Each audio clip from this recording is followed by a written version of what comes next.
चलिए, आप पार्टनरशिप में काम कर रहे हैं, पार्टनर्स है आपका, तो एक के मन में आ गया कि भाई मैं तो ज्यादा काम करता हूं, एक के मन में आया मैंने तो इन्वेस्टमेंट ज्यादा की है तो मेरी ज्यादा चलेगी, मैं हायर लेवल पर होऊंगा, मेरे को अर्निंग ज्यादा मिलेगी, उसे मेरे से दबके रहना पड़ेगा।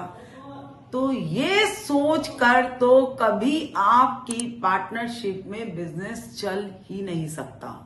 देखिए, एक जब शादी होती है ना, दो पार्टनर होते हैं ना, तो सपोज हस्बैंड वाइफ दोनों ही कमा रहे हैं, तो हस्बैंड बोलेगा अरे मैं तो ज्यादा कमाता हूं इसलिए मेरी ही चलेगी, वाइफ बोलेगी मैं कम कमाती हूं तो मुझे दबके रहना पड़ेगा।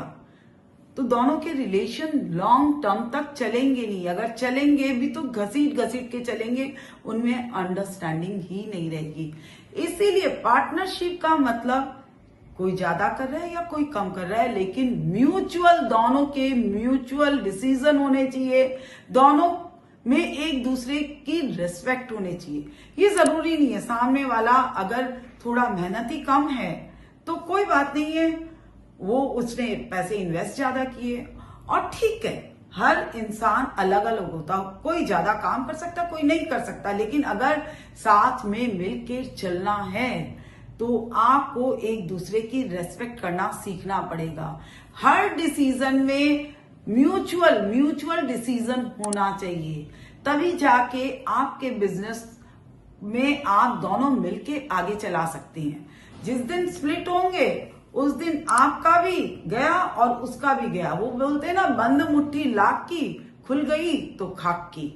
इसीलिए म्यूचुअल अंडरस्टैंडिंग के साथ एक दूसरे को रेस्पेक्ट करके आगे बढ़िए, अपना बिजनेस चलाइए और अपनी पार्टनरशिप के ऊपर एक गर्व रखिए। आपके अगर अंदर में किसी भी तरह का कोई मिसअंडरस्टैंडिंग है या बवाल है, ठीक है, एक घर में जब दो लोग रहते हैं तो थोड़े तो बर्तन खड़कते ही हैं, लेकिन उसका एहसास मार्केट में मत होने दीजिए, वरना ये मार्केट आपको डिवाइड एंड रूल करके खा जाएगा।